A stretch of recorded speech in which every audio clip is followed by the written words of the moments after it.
Glória a Deus. Boa noite, irmãos. Paz de Cristo a todos.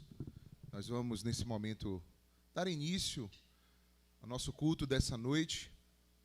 E no culto de hoje, nós teremos aí uma fusão, uma junção aí de coisas. Teremos o culto normal de doutrina da igreja, que é o culto que acontece toda terça-feira e que vocês já conhecem. Mas, por que uma fusão? Porque a gente vai ter, junto com isso, hoje, a primeira aula do módulo 3 da Escola Teológica Prisco. É uma oportunidade que a gente tem de compartilhar um pouquinho do que a gente está vivenciando aqui na escola, com todo mundo. E a gente vai ter essa fusão, então, do culto de doutrina, que já é um culto de ensino mesmo da igreja, com a primeira aula da Escola Teológica. Por isso que essa aula geralmente acontece todas as quartas-feiras aqui na igreja, para os alunos que estão matriculados. Mas, extraordinariamente, hoje, a gente puxou a aula da quarta para a terça, e aí a segunda aula vai ser lá na semana que vem, quarta-feira. Então, a gente vai ter essa possibilidade de estar hoje puxando da aula de amanhã para hoje, e vocês todos que estão no culto de doutrina do aprisco vão ter a oportunidade de participar de uma aula da Escola Teológica Aprisco, e sempre quando é essa primeira aula de módulo, a gente também convida alguém para poder trazer uma palavra. E nós convidamos o pastor William Oliveira, ele não chegou e também não conseguiu chegar, porque ele estava em Sergipe, teve alguma situação que não deu para ele vir. Mas ele enviou um outro pastor chamado Carlos Magno para substituí-lo nessa noite, que é uma pessoa também de referência nesse assunto que vai ser tratado hoje, que é Novo Testamento, um panorama sobre o Novo Testamento. Mas nós vamos começar nessa noite orando. Eu quero fazer aqui uma diferença, eu quero chamar Ivan aqui para vir orar, mano. Já que você já esteve congregando conosco aqui, é um prazer ter você aqui hoje. Dá uma saudação para o pessoal ali e faz uma oração para começar o nosso culto aí. Márcio vai abrir o microfone lá. Foi? Graças e paz, irmãos. Vamos orar, então. Santo Deus, amado Pai, te agradecemos, Senhor, por este dia que o Senhor nos concedeu, por mais 24 horas em Tua santa presença, ó Deus. Te agradecemos por Teu Santo Espírito derramado em nossas vidas, por todas as situações boas e ruins que passamos, ó Pai. Pai, que nesse momento, que esse culto, Senhor, que todas as vozes, que todas as notas, que todas as palavras que entoarmos, Senhor, seja somente para a Tua honra e para a Tua glória, Deus. Que Seu nome seja engrandecido e que as nossas vidas resplandeçam a Tua luz, ó Pai. Que nós possamos exalar o Teu cheiro doce e suave nesse mundo perdido, ó Deus. Abençoa-nos e usa-nos como instrumento para a Tua boa obra. Isso é que eu te peço, em nome de Jesus. Amém. Obrigado, Ivan. Deus abençoe. Ele é exaltado. Você pode exaltá-lo nessa noite? Você pode dar glórias ao Senhor?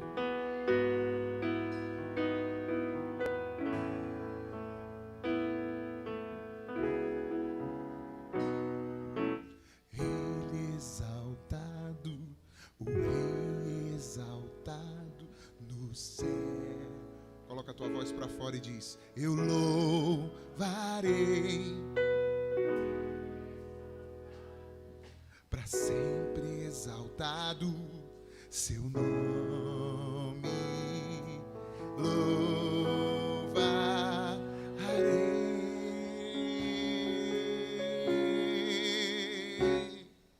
Ele é o Senhor, sua verdade.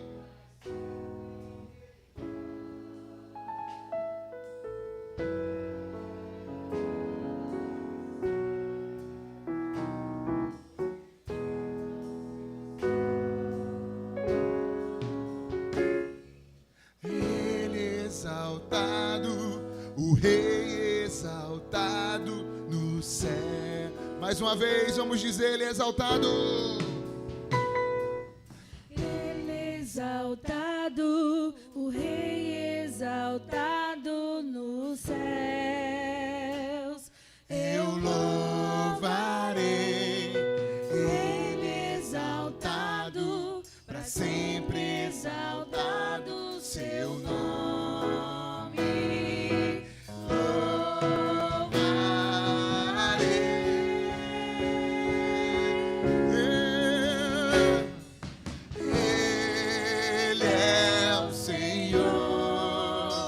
Sua verdade vai sempre reinar.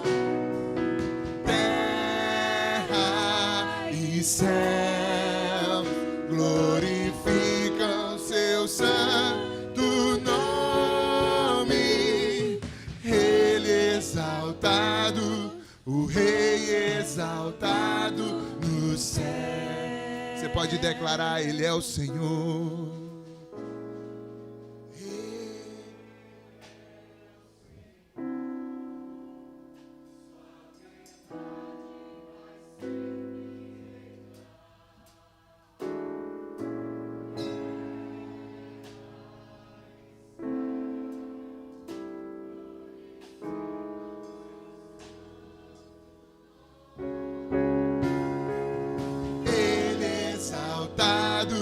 O Rei exaltado no céu, aleluia. Ele exaltado, o Rei exaltado no céu, para sempre. Ele exaltado, o Rei exaltado no céu. Aleluia, exalte a Ele nessa noite.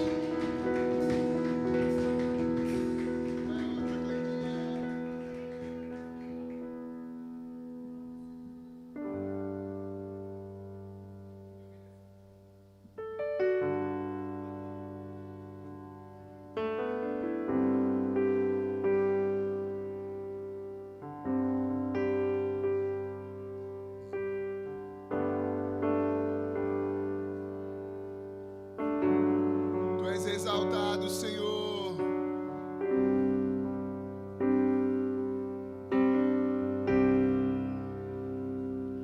Os reinos se abalam,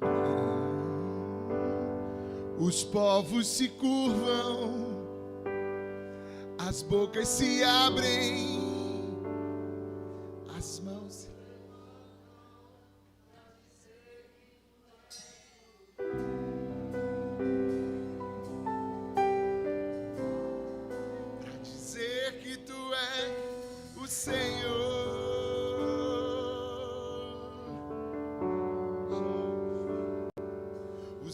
se abalam, os povos se curvam, as bocas se abrem, as mãos se levantam para dizer que tu és o Rei, para dizer que tu és o Rei, para dizer que tu és o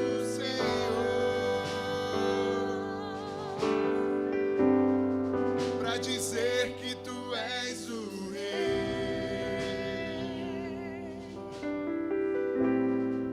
para dizer que tu és o Senhor.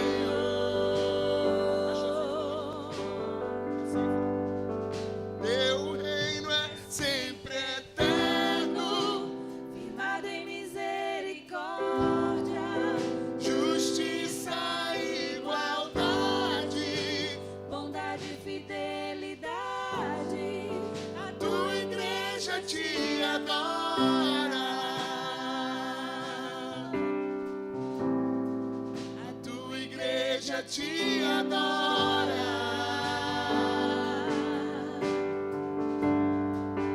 Teu reino é sempre Eterno, firmado em misericórdia, justiça e igualdade, bondade e fidelidade. a tua igreja te adora, a tua igreja te adora, a tua igreja te adora. Te adoramos, Senhor, a tua igreja te adora. Vamos mudar o tom.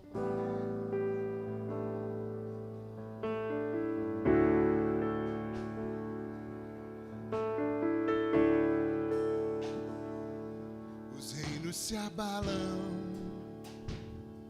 Os povos se curvam, as bocas se abrem, as mãos se levantam pra dizer que tu és o rei, pra dizer que tu és o Senhor, pra dizer que tu és o rei,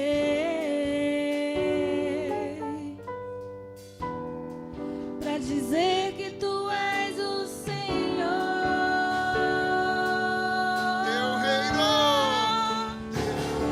é sempre eterno, firmado em misericórdia, Justiça, igualdade, bondade e fidelidade. A tua igreja te adora. a tua igreja te adora. Teu reino é sempre eterno, firmado em misericórdia, justiça, igualdade, bondade e fidelidade. A tua igreja te adora.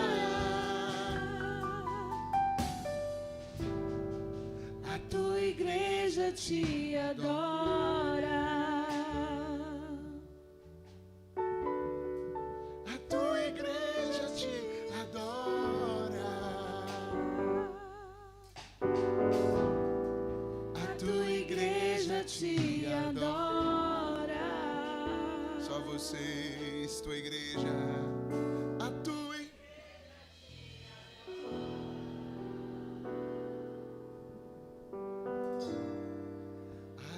igreja te adora.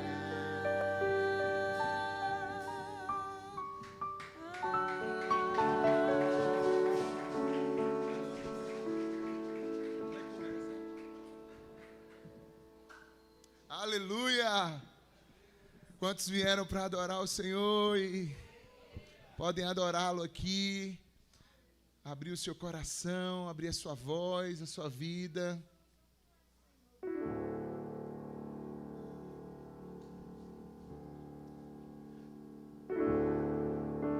Digno dessa canção, só tu és, Senhor.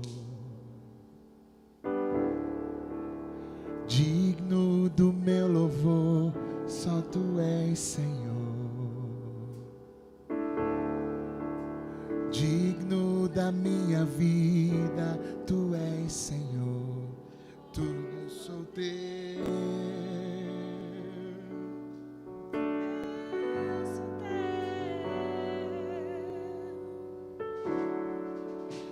Nome que é sobre todos é o teu Jesus. Fonte da salvação, só tu és Jesus. Digno da minha vida, tu és Jesus. Oh, eu sou teu, eu sou teu. Santo, és incomparável, és inigualável. Abre os meus olhos, Senhor, mostra quem tu és e enche o meu coração do amor que faz mudar o mundo. Santo, és incomparável, és inigualável. Abre os meus olhos, Senhor, mostra quem tu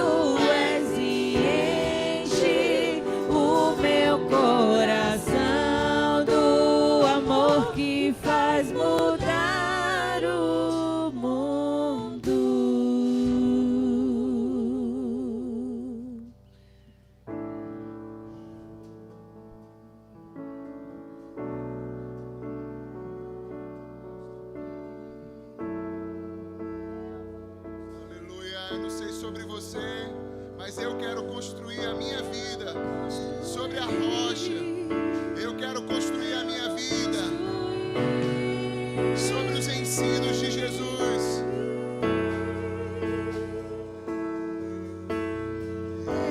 Eu vou construir minha vida em ti. Tu és meu fundamento. Eu vou confiar somente em ti. Não vou ser abalado. Eu vou construir. Eu vou construir minha vida em ti. Tu és meu fundamento. Eu vou confiar somente em ti. Não vou ser. Eu quero ouvir só vocês. Eu vou construir.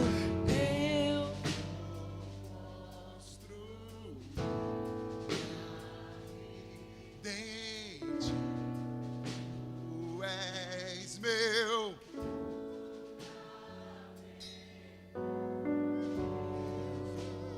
Confia somente em ti. Não vou ser abalado. Santo. És incomparável, és inigualável. Abre os meus olhos, Senhor, mostra quem tu és e enche o meu coração do amor que faz mudar o mundo.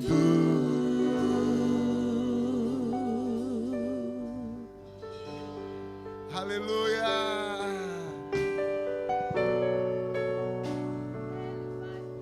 Oh, aleluia.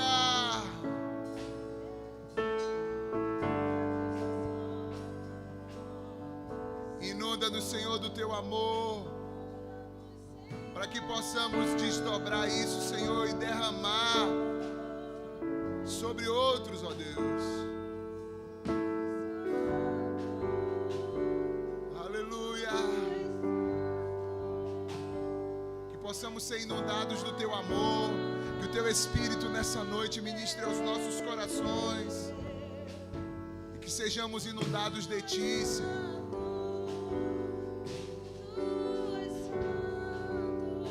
E que isso não venha ficar parado dentro de nós, mas que possamos fluir, Senhor,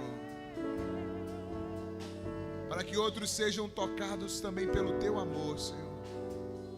Em nome de Jesus. Em nome de Jesus. Em nome de Jesus. Recebe a nossa adoração, o nosso louvor. Nós te oramos no nome de Jesus. Amém. Amém.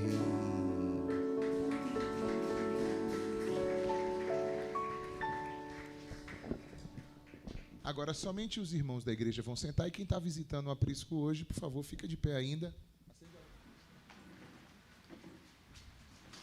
Olha só, os irmãos que estão nos visitando hoje. Muito bom receber vocês aqui. Como é que a gente diz, gente? 1, 2, 3. Por favor, os irmãos da casa, levantem-se, falem com os visitantes, com os irmãos que estão aí nos visitando hoje. Façam-lhes sentir bem-vindos aqui.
Tá bom?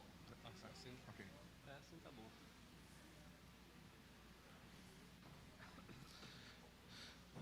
Bom, irmãos, boa noite mais uma vez, paz de Cristo a todos. Gente, aqui é o pastor William Oliveira, não? Carlos. Eu sei. Quem viu a divulgação do culto de hoje, viu que o William Oliveira não tinha essa... Ele não tem cabelo. Não tem... O William é carequinha. O William está em Sergipe e não pôde estar com a gente. Ele está de férias. E aí eu vou deixar o pastor Carlos Magno nos dar as referências sobre isso, enfim. E ele enviou o pastor Carlos para poder ministrar, também uma pessoa da sua confiança e que também pode ministrar sobre esse tema tão importante para nós. Eu falei para ele que hoje é um culto de doutrina da igreja e a gente aproveita todo o início de módulo da escola para a gente juntar no culto de doutrina para começar cada módulo.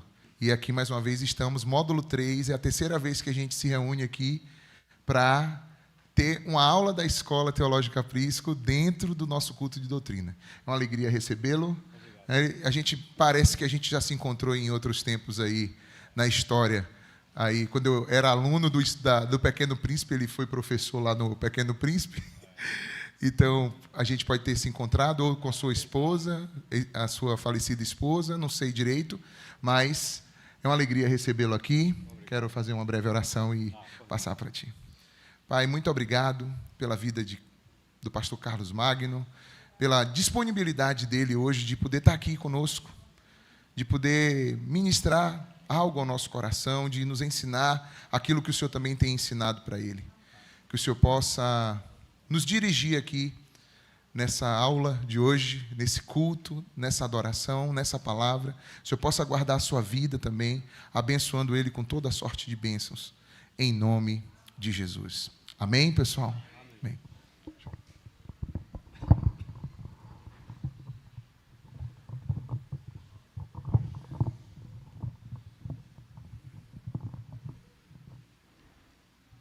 Obrigado, pastor.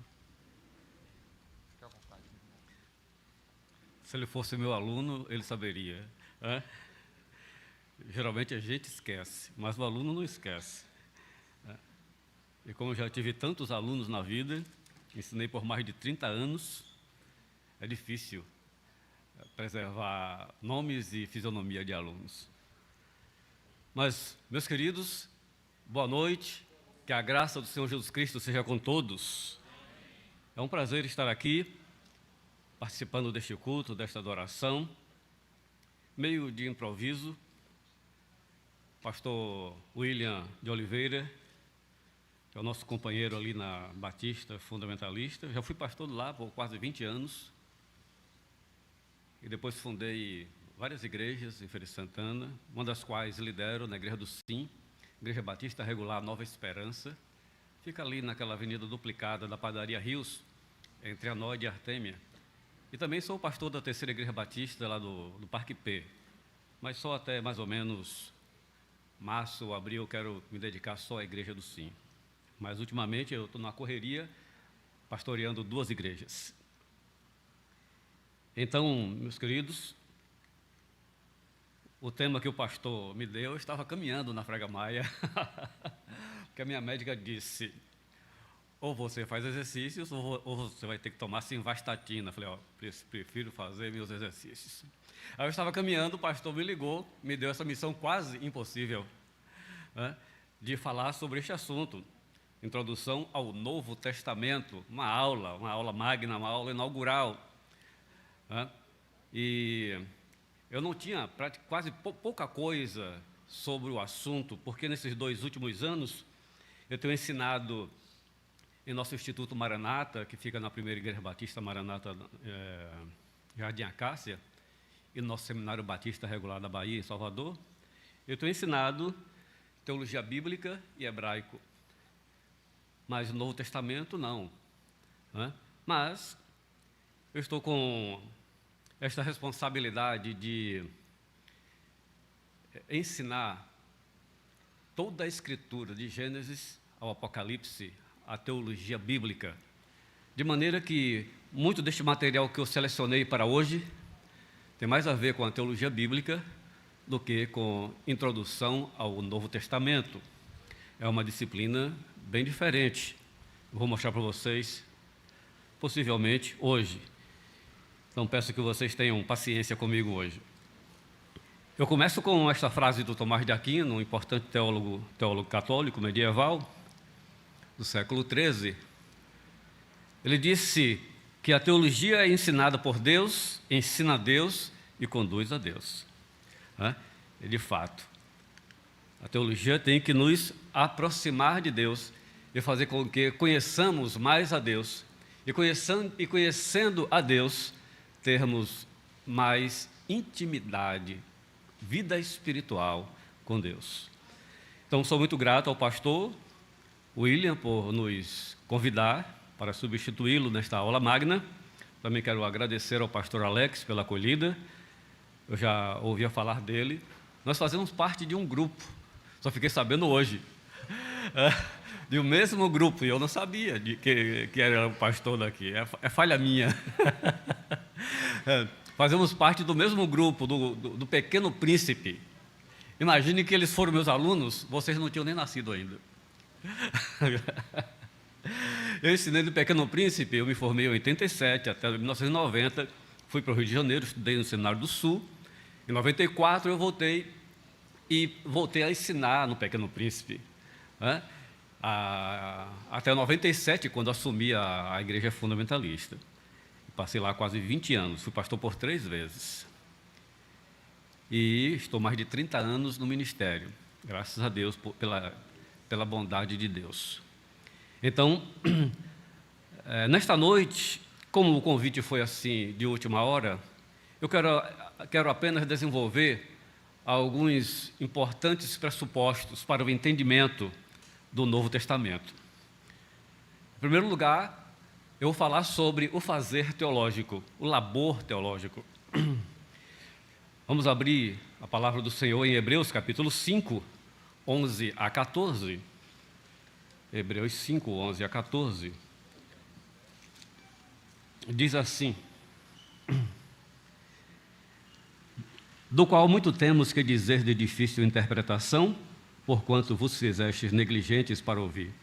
Porque, devendo já ser mestres pelo tempo, ainda necessitais de que se vos torne a ensinar quais sejam os primeiros rudimentos das palavras de Deus, e vos haveis feito tais que necessitais de leite, não de sólido mantimento. Porque qualquer que ainda se alimenta de leite não está experimentado na palavra da justiça, porque é menino. Mas o mantimento sólido para os perfeitos, os quais, em razão do costume, têm os sentidos exercitados para discernir tanto o bem como o mal. Amém. Que Deus abençoe a sua palavra nos nossos corações. Eu parto desta exortação do autor da carta aos Hebreus, que nós não sabemos quem foi. A ACF, por exemplo, a versão da trinitariana, atribui a Paulo, diz assim, epístola do apóstolo Paulo, mas não se sabe, não se tem certeza. Pode ter sido qualquer outro apóstolo ou discípulo do primeiro século a escrever esta que é uma das mais importantes cartas do Novo Testamento. A carta aos Hebreus, juntamente com a carta aos Romanos, são os 2 tratados teológicos mais importantes do Novo Testamento. Está bem? Então, é um tratado teológico, muito mais do que narrativas, muito mais do que cartas doutrinárias ou de aconselhamento, mas de labor, de reflexão teológica. Eu peguei este mesmo texto em outras versões, só para exemplificar aos nossos queridos alunos de teologia, alunos e alunas de teologia, que é importante você ler a Escritura, estudar o texto bíblico em outras versões de que você tenha alcance. Se souber grego e hebraico, melhor ainda, porque você pode recorrer ao grego, pode recorrer ao hebraico. Caso não consiga, existem alguns comentários, como a R.N. Champlin tem o Antigo Testamento explicado versículo por versículo, em que ele coloca o texto hebraico, depois a tradução, e o Novo Testamento, o texto grego, e depois a tradução. Isso ajuda muito ao estudante de teologia. Agora, observe, meus irmãos, só para a gente ter uma noção mais clara do que o texto está tratando, Ele diz assim: há muito mais que gostaríamos de dizer a esse respeito. Que respeito? É claro que você tem que ir ao contexto do capítulo 5. Está tratando da encarnação do Filho de Deus. Naquele momento, quando Deus diz: este é o meu filho, eu que gerei. Não é? E está falando também da difícil situação de Jesus Cristo fazer parte de uma outra linhagem sacerdotal, que é a de Melquisedeque. Então, esse tratando desses dois assuntos difíceis, e realmente são difíceis, não é? Por que é que Deus rejeitou o sacerdócio araônico e pegou uma nova linhagem sacerdotal, que é a de Melquisedeque, que já estava profetizado lá no Salmo 110? Não é? Mas, porque o autor da carta vai argumentar que, mudando a lei, haveria necessidade de um novo sacerdócio. Então, trata de uma teologia profunda. A gente precisa mergulhar fundo na palavra de Deus. Não ficar nessas rasuras, só desses devocionais. Não quero dizer que os devocionais, por sinal, está em alta agora. O Rostriola, por exemplo, o Café com Deus, todo mundo tem, né? Todo mundo está lendo. Café com Deus, esses devocionais populares. Claro, entre nenhuma devoção e uma devoção como esta, é claro que é preciso fazer alguma coisa, mudar de hábito. Então ele vai dizer: há muito mais que gostaríamos de dizer a esse respeito, mas são coisas difíceis de explicar. Por quê? Por que são coisas difíceis? Porque vocês se tornaram displicentes acerca do que ouvem. A esta altura já deveriam ensinar outras pessoas. A nossa versão, que é a ACF, a Almeida Corrigida Fiel, diz assim: pelo tempo de vida cristã, vocês já deveriam ser mestres, mas ainda são meninos, não sabem nada da Bíblia, não sabem nada das Escrituras. Se estiverem usando o livro impresso, não sabem nem abrir, não sabem onde se encontram os autores, não conseguem encontrar os autores. A essa altura já deveriam ensinar outras pessoas, e no entanto precisa que alguém lhes ensine novamente os conceitos básicos da palavra de Deus.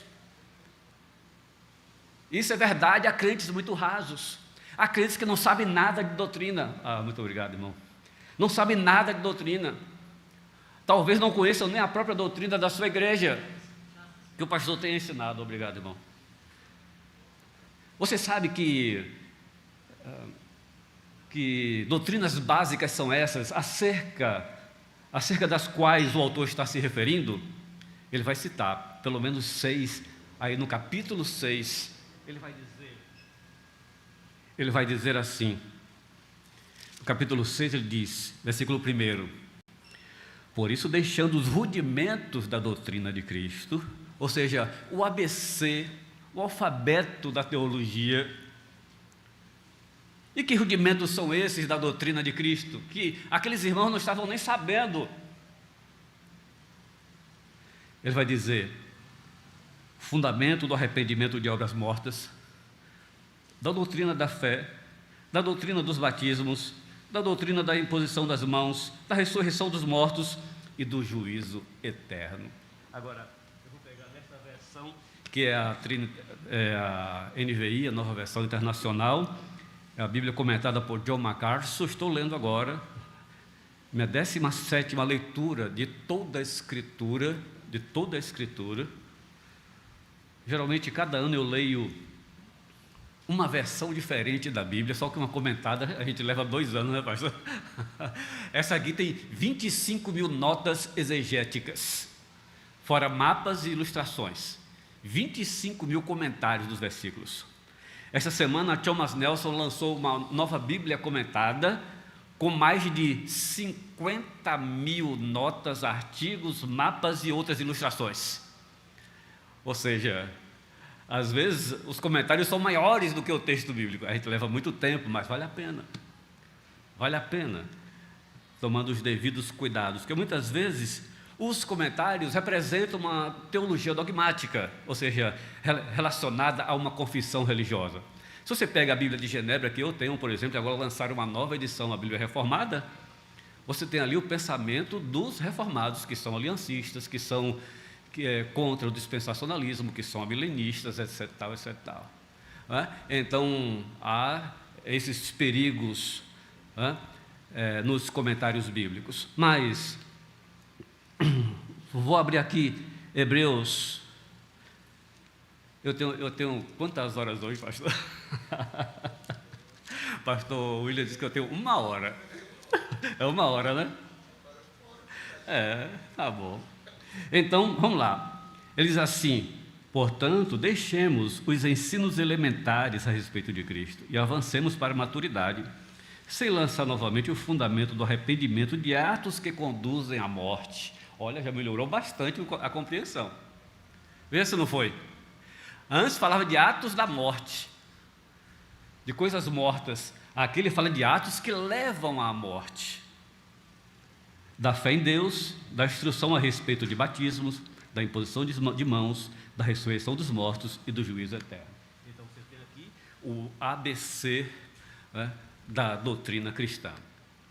Eu pego outras versões, a NVI, a NTLH. Essa versão aqui diz assim, cadê?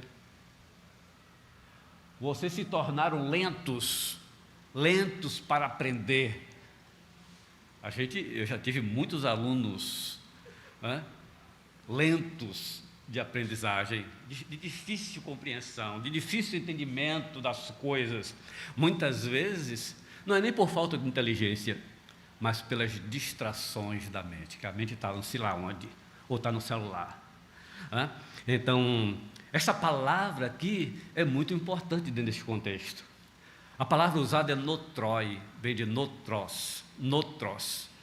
Essa versão aqui traduziu de fato, corretamente, lentos para aprender, lentos na educação, lentos no processo de aprimoramento, de crescimento espiritual. É porque essas pessoas estão com um embasamento espiritual e não conseguem entender as virtudes, o poder, a glória de Cristo nas Escrituras. Fala de embaçamento, eu falei embasamento, né? Embaçamento espiritual. A mente está embaçada, está tão turvada, está tão fechada, que não consegue mesmo penetrar nas riquezas gloriosas da palavra de Deus. Essa versão, a nova tradução na linguagem de hoje, diz assim: porque vocês custam a entender as coisas. Muito bem, meus amados, falando o nosso primeiro ponto do labor teológico, é um grande desafio técnico, metodológico e enorme responsabilidade fazer teologia. Quantos alunos de teologia temos aqui? Alunos e alunas, levanta o braço. Eita, quanta gente, que beleza. Quase todo mundo, pastor. Está de parabéns a igreja. A igreja não vai ter dificuldade de líderes. E quando o pastor se aposentar, como eu já estou perto, mas é claro que eu não vou deixar só quando Deus me levar, como já levou a minha esposa recentemente, que era uma mulher extraordinária, uma teóloga, uma bênção na minha vida e na vida da nossa comunidade. Ela era chamada de a primeira dama da igreja. Era uma bênção. Então, meus queridos, vamos lá. Na verdade, o trabalho teológico sempre implica o labor hermenêutico. Hermenêutica é a arte e ciência da interpretação das Escrituras. Ultimamente eu tenho desenvolvido uma batalha muito grande, porque quando a gente vai ler sobre as teologias que estão sendo produzidas no mundo hoje, cada teólogo diz assim: esta é a chave hermenêutica para o entendimento de toda a Escritura, de Gênesis ao Apocalipse. E cada um diz uma chave diferente. Este autor aqui, por exemplo, que é o meu amigo de longas datas, desde a infância, um dos mais importantes teólogos do Brasil, que mora aqui em Feira de Santana, pastor Evaldo Moraes. Ele escreveu o Manual Bíblico das Escatologias e uma crítica contra o dispensacionalismo progressivo, porque ele é um dispensacionalista clássico como eu também. E eu fiz a revisão desta obra, passei quase 4 meses, pastor, 600 páginas. E ele defende a escatologia, o dispensacionalismo, como uma chave hermenêutica que abre as portas do entendimento de toda a Escritura. Existem outros escritores que dizem que a história da salvação é a chave para o entendimento da Bíblia. Não é verdade, pastor? Outros dizem que... Eu participei recentemente de um debate com um teólogo dentro da área da missiologia urbana, que é a minha área de especialização, estou fazendo doutorado nessa área. E ele dizia que a missio Dei, a missão de Deus, é a chave hermenêutica para entender toda a Escritura, desde o Gênesis ao Apocalipse. Eu tenho trabalhado uma obra do Royzuk, Teologia Bíblica do Antigo e do Novo Testamentos, do Royzuk, são dois exemplares volumosos, e ele defende a soberania de Deus como chave hermenêutica. Se você pegar um outro escritor, ele vai dizer que o binômio promessa e cumprimento é a chave bíblica, e a sua obra de teologia bíblica, ele força todo o texto de Gênesis até o Apocalipse para dizer que esta é a chave hermenêutica. E cada especialista vai dizendo que é a sua ciência que é a chave para o entendimento da Escritura. E eu digo, estão todos errados, na minha percepção, na minha compreensão. A verdadeira chave hermenêutica para entender não somente a Escritura, como a própria ação de Deus, a missio Dei, a história da salvação, é a glória de Deus. Deus tudo fez para a sua glória. Deus elegeu Israel para a sua glória, está lá em Êxodo 19:6, está lá em Deuteronômio 7:7, escolheu Israel para a sua glória. Jesus Cristo veio para a glória do Pai, ele disse: glorifiquei-te na terra, tendo consumado a obra que me deste, está lá em João capítulo 17. E Paulo disse: tudo que você faça, quer que você coma, quer que você beba, ou qualquer outra coisa, fazei tudo para a glória de Deus. E o versículo-chave das Escrituras é Apocalipse 2,14, quando diz que a terra se encherá do conhecimento da glória de Deus, como as águas enchem os mares. Eu acho que esta é a chave geral para o entendimento da Escritura. Agora, existem subchaves para entender certas particularidades da história da salvação. É aí que entram as outras pequenas chaves. Então, eles não estão totalmente errados, porque eles são especialistas. Se você pegar, por exemplo, a história da salvação, está lá de Gênesis para o Apocalipse, não é verdade? Se você disser que a chave hermenêutica para o entendimento, deixa eu ver se eu trouxe.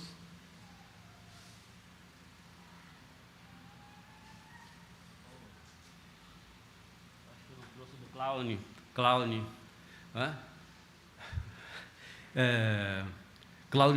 Cláudio defende que Jesus Cristo é a chave para o entendimento de toda a Escritura. Aí ele pega Jesus Cristo de Gênesis até Malaquias. Eu estou lendo esse primeiro livro dele, Encontrando Cristo no Antigo Testamento. Ele morreu em 95, era professor do Westminster Theological Seminary, um grande estudioso da Palavra de Deus. Então, a principal chave, meus irmãos, é a glória de Deus. Então, é preciso, então, perceber que... olha está o livro aqui, pastor. Aqui, Edmund Clown, Encontrando Cristo no Antigo Testamento. É um escritor fabuloso, fantástico, vale a pena ler cada obra deste homem. Ele é lá do Seminário Westminster. Um dos maiores problemas de nossa geração é ler e estudar com seriedade. Não é verdade? Quem é que gosta de ler aí? Essa jovem aqui ganhou para vocês todos. Nós estamos presenciando uma geração que gosta de ficar mais conectada nas redes sociais. Passa 9, 12 horas conectada com as mídias sociais, com o mundo digital. Mas para pegar no livro, só, com base de muita reclamação, como é que eu falo mesmo? De muitas de muitas ameaças. Eu vou tirar isso, eu vou tirar aquilo, você não vai para tal lugar, você não vai sair para tal lugar, com base em muitas ameaças. Mas naquela época, Calbar já dizia a mesma coisa. Ele dizia: um estudante preguiçoso, olha, se você pegar lá aquela palavra notros, do grego para negligentes, o sentido, a primeira palavra do dicionário grego é preguiçoso. Preguiçoso, vocês se tornaram preguiçosos, por isso não leem a palavra de Deus. Um estudante preguiçoso, mesmo sendo teólogo, não será estudante nenhum. É um dos grandes problemas que nós enfrentamos na área da educação. Mas muitas vezes a culpa é nossa, né, pastor? Olha o trabalho que fazíamos no Pequeno Príncipe. Eu produzi muitas antologias de texto dos meus próprios alunos no Pequeno Príncipe. Muitas antologias. mandava para a gráfica, imprimia, divulgava. Muitos até hoje me agradecem por ter feito esse tipo de trabalho. E eu tenho em casa, Voando como Vento, algumas antologias. Onde se realizar o evento de este Deus se tornar objeto, ou o foco da ciência do homem, e como tal, a origem e norma da mesma, é aí que existe teologia evangélica. Quem está dizendo isso é Kaubá. Quem estudar teologia o faz porque no serviço para o qual foi chamado, é necessário, benfazejo e interessante dedicar-se a tal estudo, independentemente de quaisquer outros propósitos. Ele estuda teologia porque ela o prende de tal maneira que se vê forçado a lidar com ela exclusivamente como um estudioso. O indivíduo criou o hábito do estudo e não consegue fugir disso, como Sócrates dizia no passado. Ele dizia que ser sábio é uma sina, de maneira que depois que você se torna um sábio, não tem mais como fugir disso, não tem mais como não filosofar. Mesmo assim, é quando você cria o hábito da leitura, como você cria o hábito do estudo. Só para dizer um pouco como é que eu tenho me dedicado esses últimos anos, pode ter certeza que de 8 até 12 eu estou sentado no meu escritório escrevendo. E à tarde eu faço trabalhos práticos, visitas, coisas assim, mas todas as manhãs eu estou lá estudando e escrevendo. Já escrevi 13 livros, tem mais 5 e é na minha tese de doutorado. Então, que Deus levante teólogos, teólogas, estudiosos da palavra de Deus, para fazer a diferença no mundo de hoje. O mundo de hoje carece muito, muito, muito de teólogos para articular a fé cristã, para responder os desafios da nossa cultura, dessa cultura pós-cristã, que já não pensa mais com os pressupostos, com a cosmovisão cristã, mas mundana, secular, pagã. E como é que a gente vai responder a todas essas questões que estão sendo levantadas da ideologia de gênero, a respeito do aborto, dessas questões políticas que a gente está vendo os impactos dessa paridade entre direita e esquerda no Brasil, na América Latina, principalmente na América Latina. Que Deus levante teólogos, crentes, que saibam a razão da sua fé, consiga explicar para o próximo, para o seu colega de escola, para o seu colega da faculdade. Vocês viram, por exemplo, o que aconteceu na CONAI, na Conferência Nacional de Educação, trataram de tudo, menos da educação. E como é que a gente pode responder? Como é que a gente pode se posicionar diante disso? Kaubá diz, todo labor teológico, seja em que disciplina for, mesmo que venha a ter o mais brilhante desempenho, se não quiser tornar-se estéril, deverá ter por alvo último e essencial, que é o seu assunto, que é a palavra de Deus. E que a palavra de Deus não só venha a ser estudada, contemplada, meditada, mas que se torne o fundamento da sua coinonia, do seu ministério, daquilo que você faz no reino de Deus. Essa obra de Kaubá é muito interessante. Eu tenho essa obra, é rara, é raríssima. A gente conhece Kaubá porque ele escreveu a sua grande obra, o comentário. Eu tenho também comentário da carta aos Romanos. Foi uma das primeiras cartas dele. E esta aqui é uma das últimas, de 1962, é chamado Canto do Cisne do Kaubá. A gente tem algumas diferenças teológicas em relação ao Kaubá, porque ele veio do liberalismo, ele era um dos principais líderes do liberalismo teológico até o final do século XVIII e início do século XX. Mas após a Primeira Guerra Mundial, ele viu que a teologia liberal estava totalmente errada. Então, ele abandona o liberalismo, mas ele não volta para a ortodoxia. Ele cria um novo movimento chamado a neo-ortodoxia. Não chega a ser liberal, mas também não chega a ser conservadora. Está no meio termo. Então, esta é a obra da sua velhice. É o Canto do Cisne. É uma obra fantástica. Ele fala sobre o trabalho, sobre a comunhão, sobre o estudo.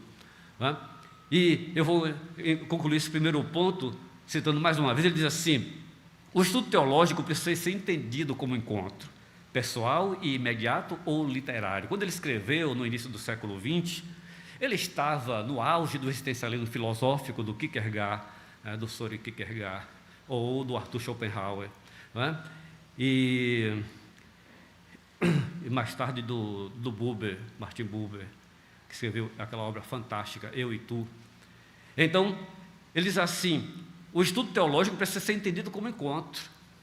E, de fato, se não há uma imersão, se não há uma identificação com a palavra de Deus, com aquilo que você está estudando, se você não amar mesmo a Escritura, você não vai sair renovado desse encontro. Você não vai nem encontrar Deus ao abrir a palavra dEle.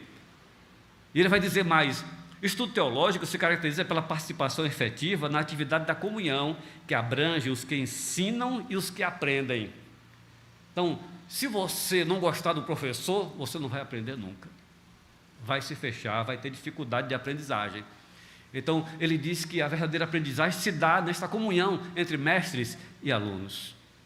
Em segundo lugar, irmãos, eu falei sobre o labor teológico, agora, entendendo a tarefa das teologias. Existem várias teologias, e cada dia surgem mais.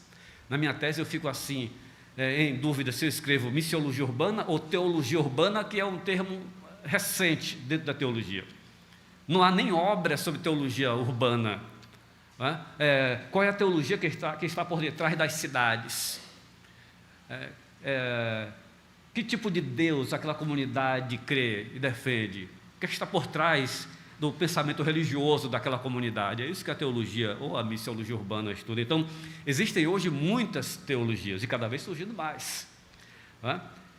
Então, mas vamos falar das clássicas, só para o entendimento, para a boa interpretação das Escrituras, tanto do Antigo quanto do Novo Testamento. Em primeiro lugar, a teologia sistemática. A teologia sistemática é a mais antiga. Ela é considerada a rainha das ciências. Dedica-se à investigação de Deus e do seu universo. Envolve a observação sobre a revelação especial, a palavra inspirada de Deus, e a revelação natural. Existe uma teologia natural. O criacionismo, por exemplo, se trabalha muito em cima da teologia natural. A gente diz assim que Deus é o grande arquiteto, é a teoria do design, Deus é o grande design, Deus é o grande arquiteto, Deus é um design de interiores. Eu preguei sobre isso esses dias, porque minha filha é uma design de interiores. E ela abriu a sua loja, seu escritório de arquitetura e design. E de fato, quando eu comento o Êxodo ou Gênesis, como foi que Noé conseguiu fazer uma arca naquela envergadura, com mais de 100 metros de comprimento, com 3 andares? Porque Deus deu o modelo, todas as dimensões, o tipo de material que deveria usar. Por que foi que Moisés construiu aquele tabernáculo belíssimo? Belíssimo, porque Deus deu o modelo. Deus é o grande arquiteto, Ele é o design, Ele é o arquiteto que Ele planeja toda a parte estrutural, e também é um design, porque Ele diz, olha, tem que ter tal tipo de objeto, tem que estar centralizado assim, tem que ser revestido de ouro, tem que ter argolas. Deus é um design incrível, é a teologia natural. O Salmo 19 diz isso. Os céus manifestam a glória de Deus e o firmamento anuncia a obra das suas mãos. Observe que ele começa falando da teologia natural, mas depois ele vai dizer, a palavra de Deus é pura, a palavra de Deus é perfeita, a palavra de Deus é isso e aquilo outro. Aí a teologia especial. O teólogo, para examinar a revelação especial, tem de investigar o conteúdo da Escritura. Isso se chama exegese. A seguir, deve examinar passagens específicas à luz da estrutura teológica da obra específica do autor da Escritura. Isso se chama teologia bíblica. Então, já aqui eu cito 3 ciências teológicas importantes. Às vezes, lá no seminário, viu, pastor? Eu tenho muitas divergências com o pastor Evaldo, o autor dessa obra aqui. Por quê? Porque ele é teólogo sistemático e eu sou teólogo bíblico. E às vezes, quando eu vou ao texto bíblico e procuro verificar qual é a teologia que o autor estava defendendo naquela obra, dentro daquela época, naquela cultura, usando aquelas palavras, dentro de que contexto ele falou aquilo, aí os embates vêm com o pastor Evaldo, e às vezes dentro da própria sala de aula, porque ele está lá participando da minha aula, e ele interfere.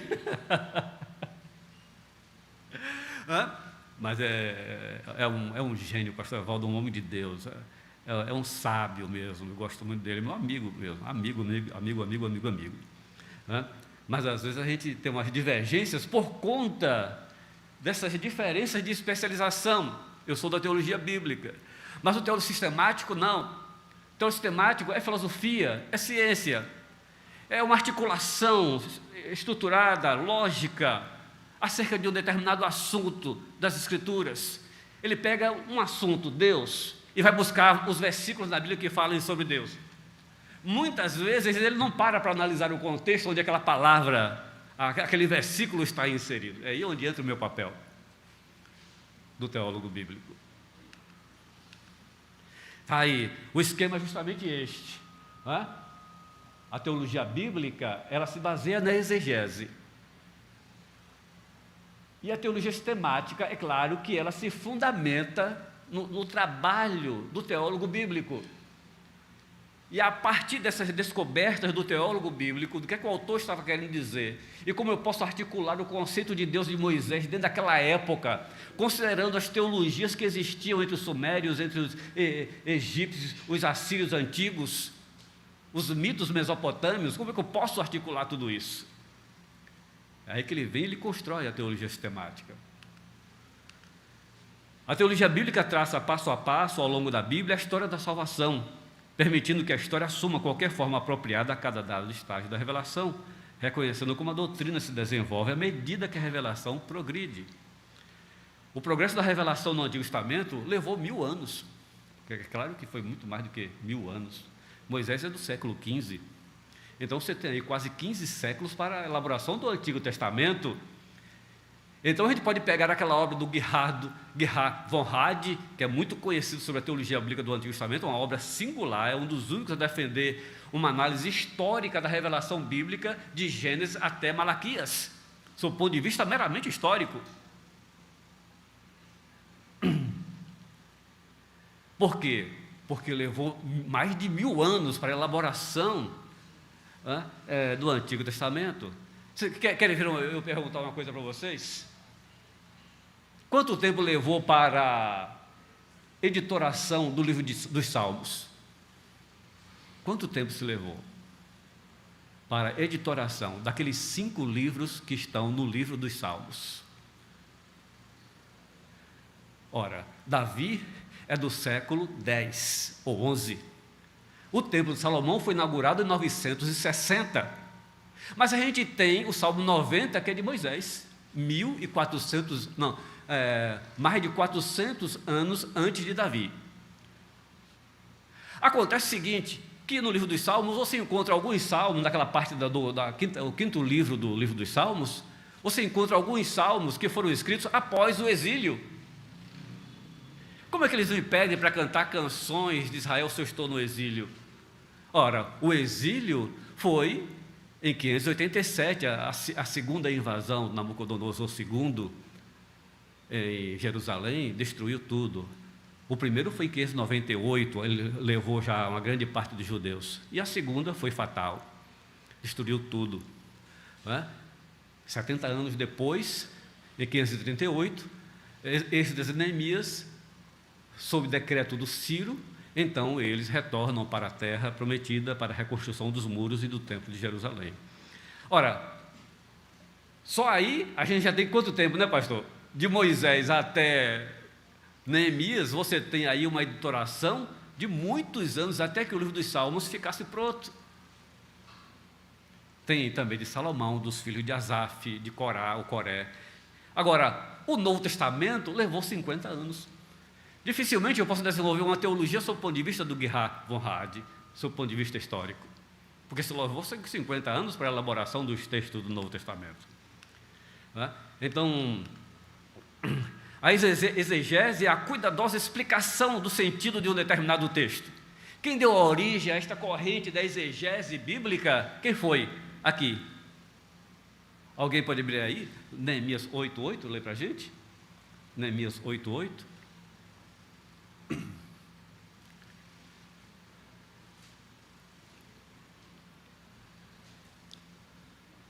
Eu estou vendo ali, pastor. Que beleza. Isso aqui é o plano das dispensações. É o plano das dispensações aqui, olha, as 7 dispensações. Ler um livro da lei de Deus, interpretando Então, analisando, explicando, diz assim, olha o sentido que ele está dizendo, que Moisés está dizendo na Torá, é isso, isso e isso. Aí deu-se início à exegese bíblica, como ciência. Foi o Esdras, que era sacerdote, escriba, que era versado nas Escrituras, ele e mais os seus 14 rabinos, que o ajudaram, você pode ler aí no capítulo 8, o ajudaram a ensinar as Escrituras, porque o povo tinha voltado do cativeiro. Eles já não falavam hebraico. Eles aprenderam, desenvolveram uma variação do hebraico chamado aramaico, desenvolveu-se lá no cativeiro. Eles já não tinham mais aquelas referências que fundamentavam, estavam lá nas suas raízes históricas e culturais religiosas. Não havia mais templo, não falavam mais hebraico, se desvincularam da sua própria raiz histórica, cultural, religiosa. E agora estão voltando para Jerusalém, nem sequer falam hebraico. Então, Esdras, porque Neemias é o governador e Esdras é o professor, é o mestre, vai ensinar o sentido do texto. A teologia bíblica, quando comparada com a exegese e a sistemática, ocupa uma posição de ponte. Ora, há um centro unificador dessas três disciplinas, é que há um autor divino permanece por trás das porções individuais da Escritura. Você tem 66 livros, escritos num período de 1.500 anos. Você pode imaginar, pegar livro de ciência e tentar juntar numa só enciclopédia. Impossível. Impossível. A ciência hoje, meus irmãos, eu que trabalhei muito nesse campo da pesquisa científica, eu estudei metodologia da pesquisa, fui orientador de quase 1.000 alunos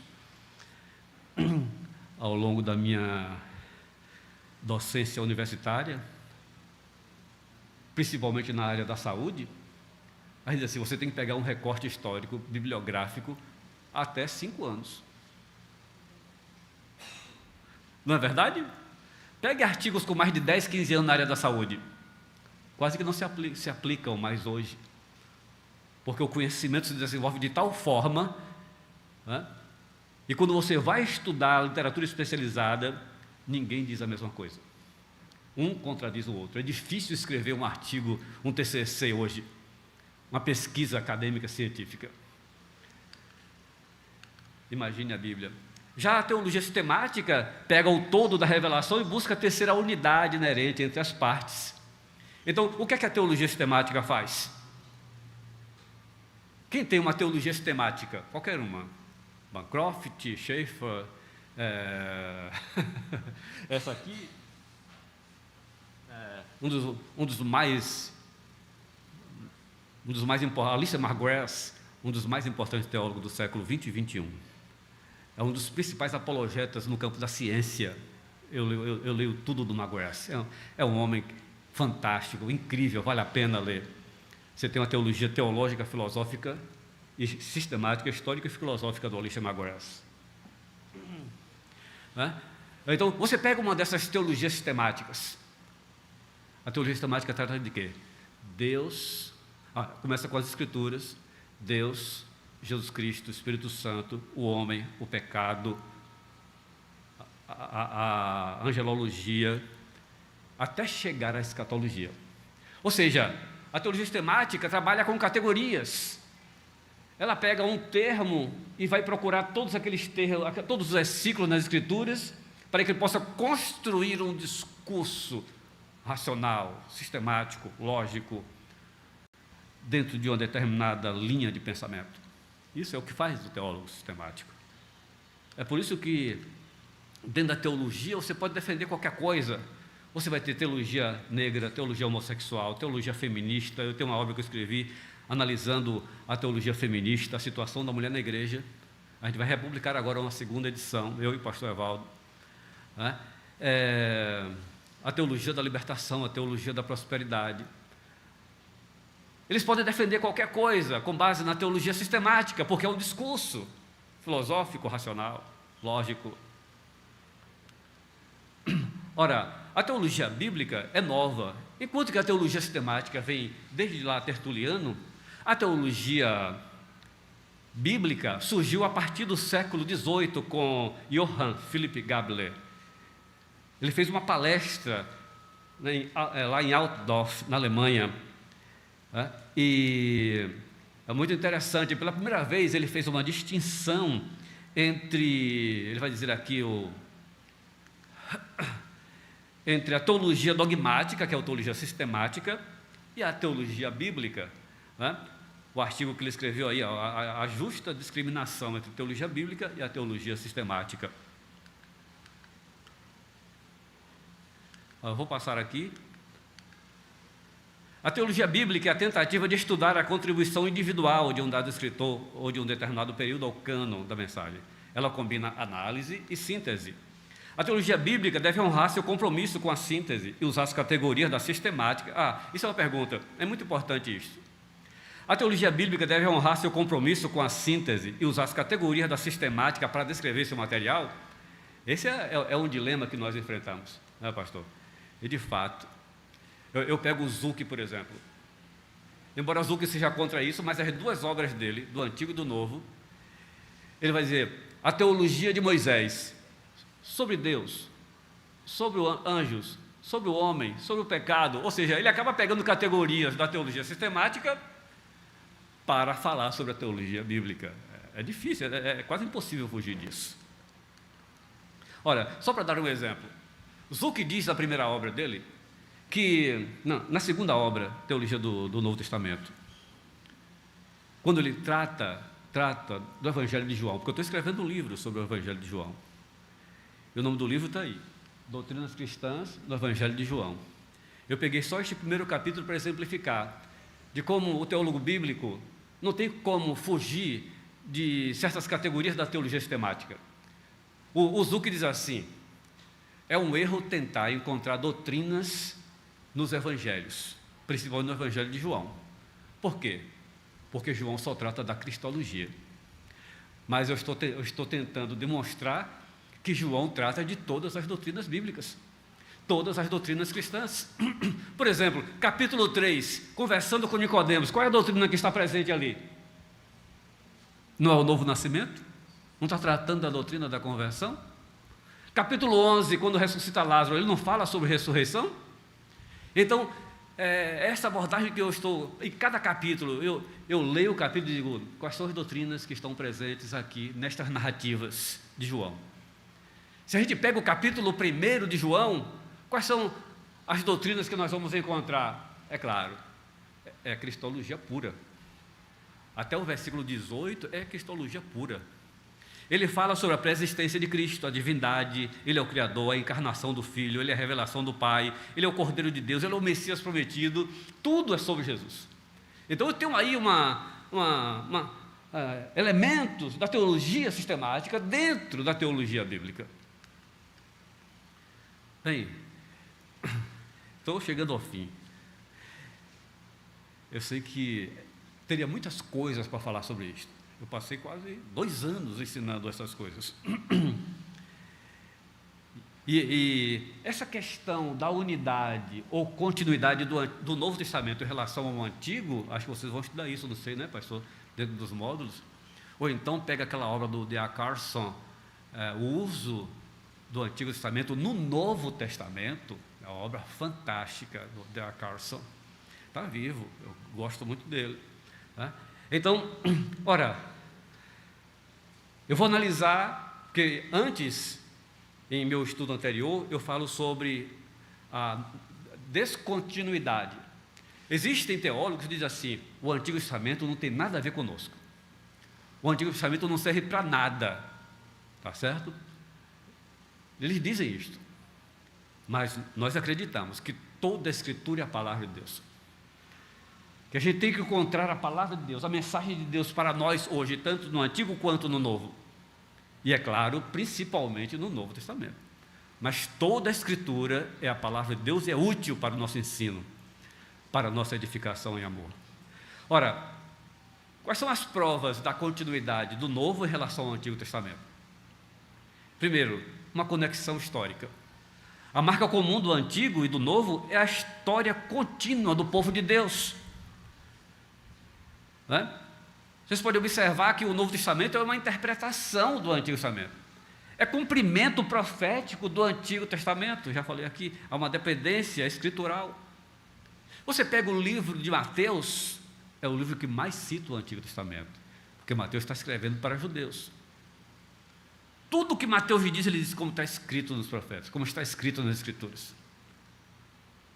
Se você pega o livro, a carta aos Hebreus, é tudo baseado no Antigo Testamento.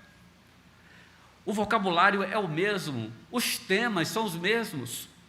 As tipologias do Antigo Testamento se cumprem em o Novo Testamento. Tipologia é uma categoria da exegese, da hermenêutica. Tá certo? Por exemplo, Jesus Cristo usou um tipo do Antigo Testamento. Por exemplo, a serpente que foi levantada no deserto era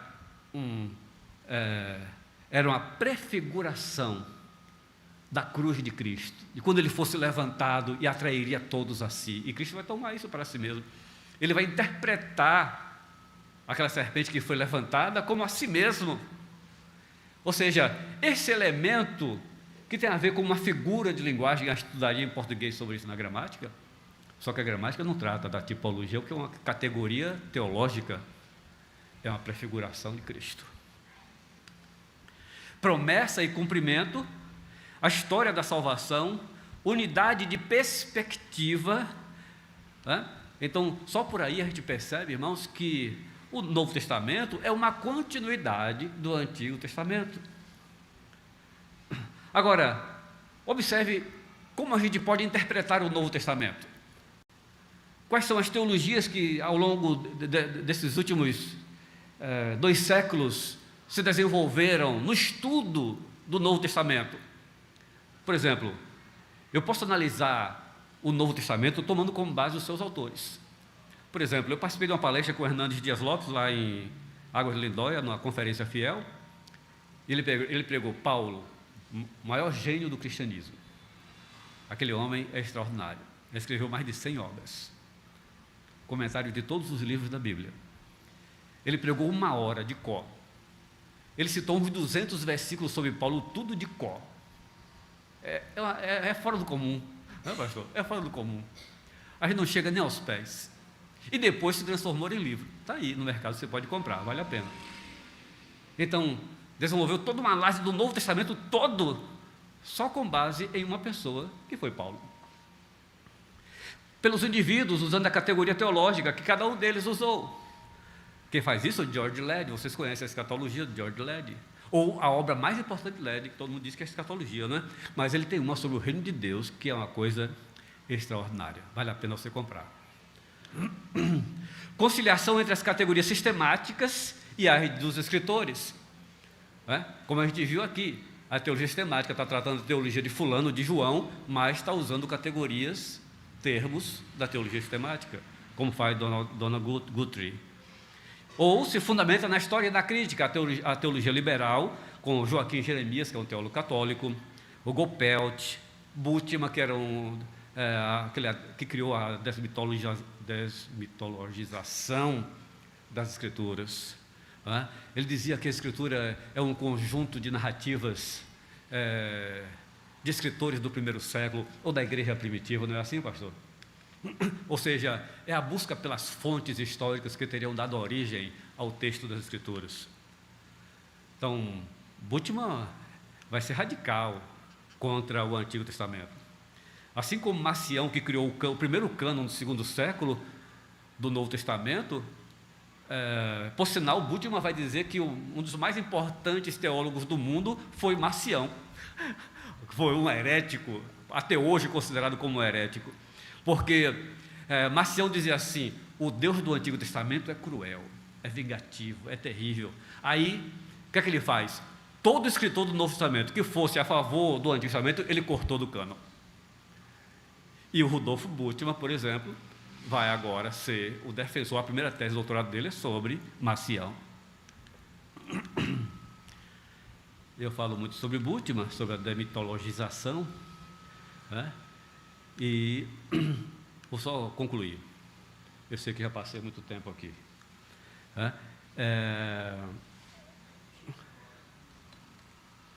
Então, finalmente, o último ponto. Esse é mais tranquilo, é menos teológico, esse é mais tranquilo. Não é? É preciso desenvolver amor às Escrituras. Vocês que escolheram, optaram por estudar teologia, por quê? Porque amam estudar a palavra de Deus. A palavra de Deus tem que ser a base da sua teologia. Geralmente eu faço assim, tanto na hora de escrever os meus livros, quanto na hora de elaborar minhas pregações. Primeiro eu faço a minha própria exegese. E depois eu vou acrescentando o que os outros autores dizem. Porque se eu for, por exemplo, para Champlin primeiro, antes de fazer a minha exegese, a minha cabeça não vai produzir mais nada. Eu não consigo produzir mais nenhuma ideia nova. Nada. Então o certo é você caminhar com seus próprios pés. Você ter esta experiência, ter autoridade no estudo da Bíblia, fazendo os seus próprios estudos. E a partir daí você vai enriquecer, como eu fiz agora. Uma nova obra minha sobre a importância da escola bíblica dominical para o crescimento da igreja. Vai sair daqui a alguns dias. Primeiro eu escrevi tudo aquilo que eu percebo, que eu tenho aprendido ao longo do tempo de ministério sobre a escola bíblica dominical. Depois eu vou pegando os outros escritores. O Lécio Dornas, dentre outros, muitos outros que eu cito. Acrescento um capítulo sobre as aulas invertidas, sobre as metodologias ativas que estão em alta hoje, que é possível aplicar as metodologias ativas em sala de aula. Eu tenho um capítulo dedicado às metodologias ativas. Então, para concluir, ou você ama a Bíblia ou não faz teologia. Tem que amar a palavra de Deus. O Novo Testamento é o livro mais vital do mundo. É aqui, meus irmãos, onde há vida. Este livro, a palavra de Deus, é o único livro que você lê na presença do autor. Está difícil de entender? Peça ao Espírito Santo para iluminar. Peça a Deus sabedoria para que Ele possa abrir os seus olhos, como diz o Salmo 119, para que possa enxergar as maravilhas da sua lei. A Bíblia é um livro não somente que a gente lê, mas também que nos lê. Basta você cometer um pecado, quando você abre a Bíblia, está lá ela te condenando. A Bíblia também lê a gente. Não somente a gente a lê, ela nos lê também. E de fato, irmãos, ela atende às nossas necessidades espirituais. A Bíblia é um livro de sabedoria apaixonante. Quanto amo a tua lei, é a minha meditação todo dia. Você lê a Bíblia todo dia? Você está lendo a Bíblia? Quem já leu a Bíblia uma vez todinha? E não pulou, fulano gerou fulano, fulano gerou fulano, leu tudo aquilo ali. Os números e as crônicas. Muito bem, a igreja está de parabéns. Está de parabéns. Meus irmãos, precisamos ler a Bíblia toda. Spurgeon lia 50 vezes o texto bíblico antes de pregar. Quando ele ia pregar, sabia tudo do texto, de cor e salteado. Charles Haddon Spurgeon. A Bíblia é o guia mais seguro para se conhecer a Deus, seus propósitos para uma vida santa, leal e saudável. Nesses 2 últimos meses eu tenho pregado só sobre isso, sobre obediência e santidade de vida. Obediência e santidade, meus irmãos, são marcas identitárias, distintivas do povo de Deus. É a obediência, e pela obediência se geram frutos, principalmente santidade de vida. Mas não vou pregar sobre isso, foi? Senão começo tudo de novo. Eu tenho pregado tanto, pastor. Domingo eu preguei na Fundamentalista. O pastor está de férias, me chamou a pregar. E eu preguei 1 de Pedro 2,9. Vós sois o quê? Geração eleita. O que mais?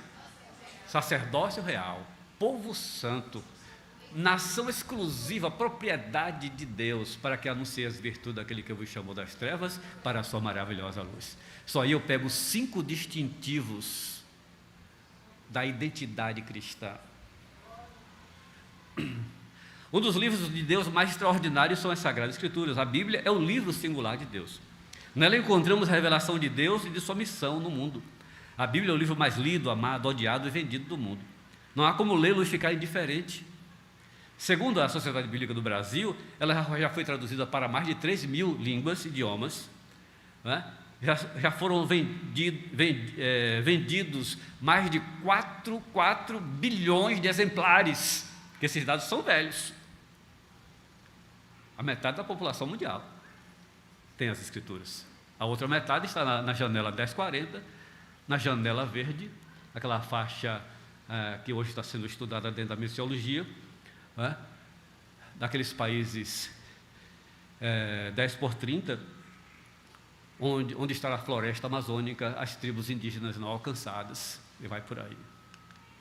Trata-se de um dos livros mais antigos do mundo, e, no entanto, é o best-seller mundial por excelência. É produto do mundo oriental antigo, mudou, porém, o mundo ocidental moderno. Tiranos houve que já queimaram a Bíblia e os crentes a reverenciam. É o livro mais traduzido, mais citado, mais publicado, e que mais influência tem exercido em toda a história da humanidade. Afinal, o que é que constitui esse caráter inusitado da Bíblia? Como foi que ela se originou?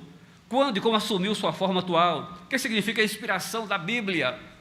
Ora, esses assuntos aqui são matéria desta disciplina Novo Testamento.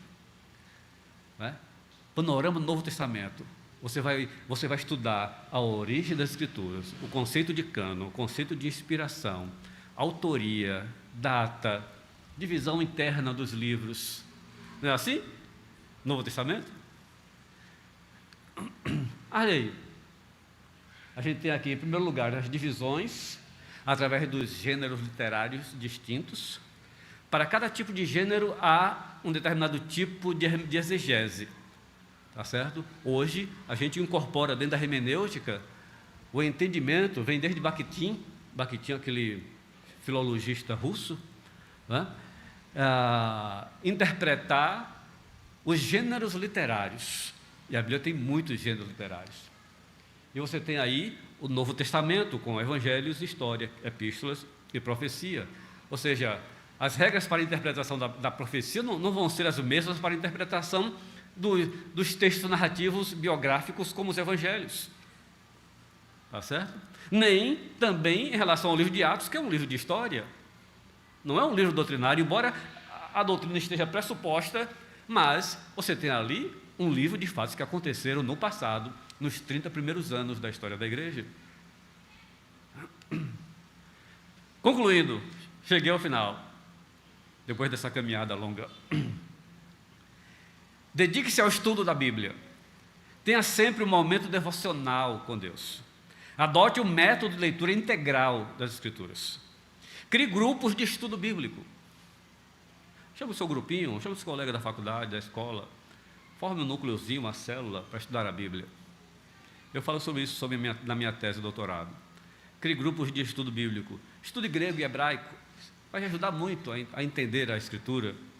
Forme sua biblioteca de livros teológicos, comentários bíblicos e dicionários especializados. Eu ia até trazer aqui o Novo Testamento Internacional, mas é desta grossura. Volume 1 e 2 só do Novo Testamento. E hoje eu estou tentando fazer uma transição do livro impresso para o livro digital, para o e-book. Eu tenho quase todas as teologias sistemáticas em e-book. Eu tenho lá dentro do meu drive, né, os e-books separados por categorias científicas, das diversas ciências, tanto seculares quanto teológicas. Hoje não tem desculpa para você. Não tem desculpa. No meu tempo, na década de 90, a gente não tinha celular. A gente não tinha as vantagens que vocês têm hoje. Vocês nem carregam a Bíblia, porque a Bíblia está dentro do celular. Não estou criticando. Antigamente, eu era um dos únicos professores da FTC a usar o celular em sala de aula e todo mundo batia em cima de mim, principalmente a minha coordenadora. Antigamente se dizia assim: é proibido entrar na sala de aula com celular. Hoje é assim: é proibido não trazer o celular. Por conta das metodologias ativas, tudo é feito agora de forma online. Os quizzes, todas as atividades, com Socrative, o Trello, tudo com base em aparelhos eletrônicos. Então, hoje não pode entrar sem o celular. Antigamente não podia entrar com o celular.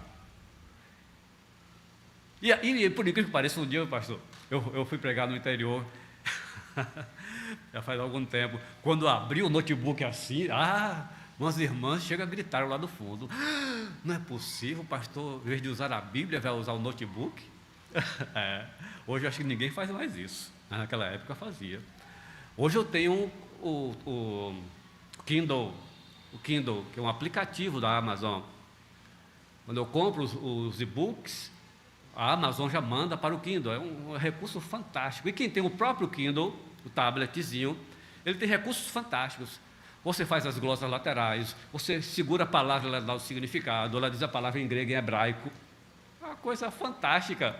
Na minha época, eu vou dizer para vocês, se eu quisesse estudar um texto grego, hebraico, se eu quisesse pegar a Peshitta, se eu quisesse pegar a Septuaginta, alguns textos antigos, alguns manuscritos antigos das Escrituras, eu tinha que comprar aquele CD-ROM. Você é da sua época, pastor? Aquele... o senhor comprou aquele CD-ROM chamado Ball 3.0, que tinha mais de 100 versões da Bíblia? Alguém conheceu? A nova geração não sabe o que é isso. Alguém aí tem ainda? Bíblia Online, Ball 3.0. Hoje, meus irmãos, eu falo para o Google aqui, me dá tal versão, e ele me dá. Não tem desculpa para você. Você pode baixar qualquer livro da internet hoje. Até os que estão sendo lançados agora, você já acha na internet. E por que você não estuda? E por que você não é um profissional de excelência? Dentro da sua área, dentro da sua profissão? Forme sua biblioteca.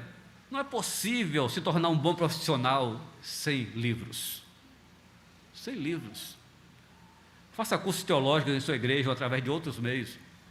Eu estou criando 2 cursos teológicos, como o pastor está criando aqui, dentro do site da nossa igreja, ebrene.com.br, está em construção. Se vocês acessarem aí, está só a página lá. E eu estou construindo um curso teológico, o curso de discipulado bíblico, baseado no Evangelho de João, que eu já escrevi. Esse aqui é o meu protótipo da minha tese de doutorado. Depois vou dar ao pastor para ele... Eu trouxe alguns exemplares aqui. Eu uso para evangelismo nos lares. Eu crio núcleos e estudamos o discipulado bíblico. Está aqui, pastor. Depois o senhor pode sortear aí para os irmãos.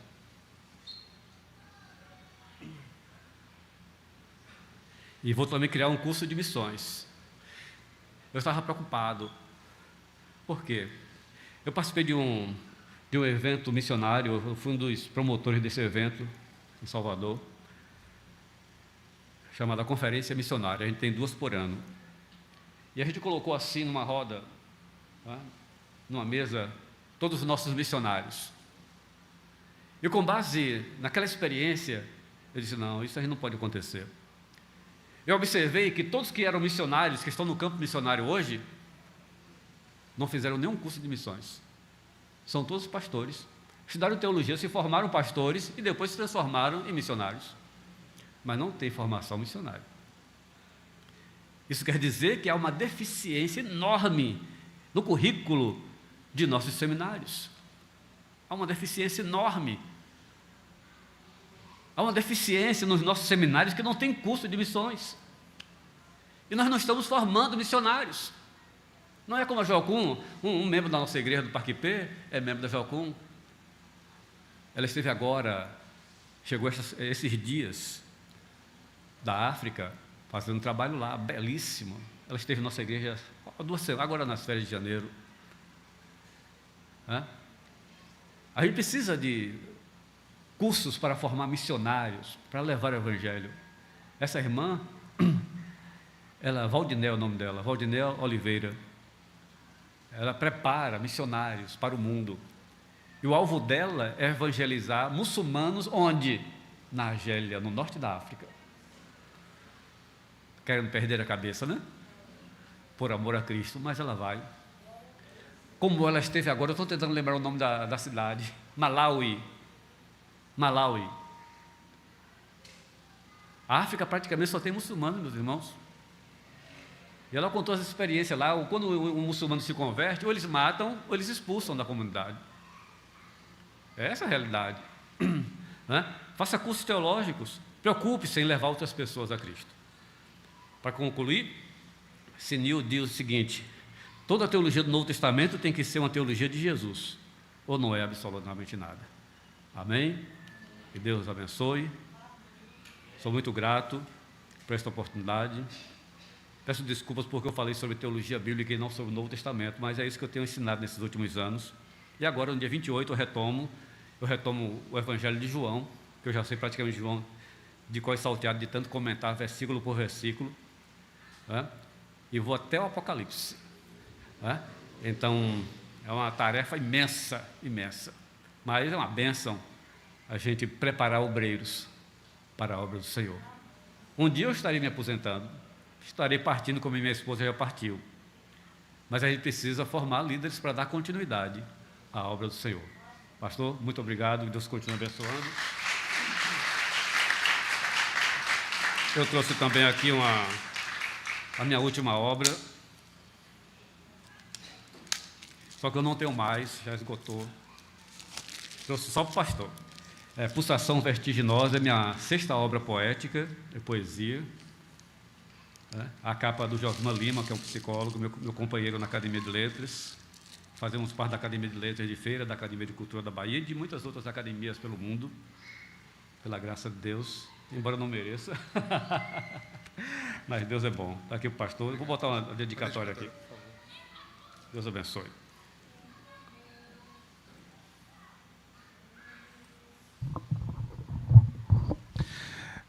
E aí, pessoal?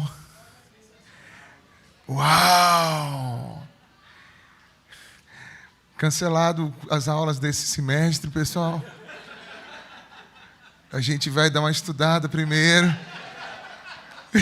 Depois a gente volta. Irmão, sempre que a gente tem recebido aqui os nossos convidados, até mesmo hoje, que foi completamente inusitada a presença do pastor Carlos Magno aqui. A gente tem sido muito, muito, muito abençoado por cada um que tem vindo aqui partilhar isso. Eu me sinto miudinho diante dessa explanação, diante dessa envergadura de conhecimento, né, de experiência também, porque quando você tem a oportunidade de conhecer uma pessoa que tem a perspectiva do conhecimento teológico e ainda consegue trazer consigo a característica de estar pastoreando uma igreja, né? Isso dá um ganho também muito maravilhoso a respeito do que a gente vai recebendo, que a gente também tem procurado viver essa questão teológica muito ligada à missão da igreja, né, como igreja. E eu quero agradecer pela sua vida.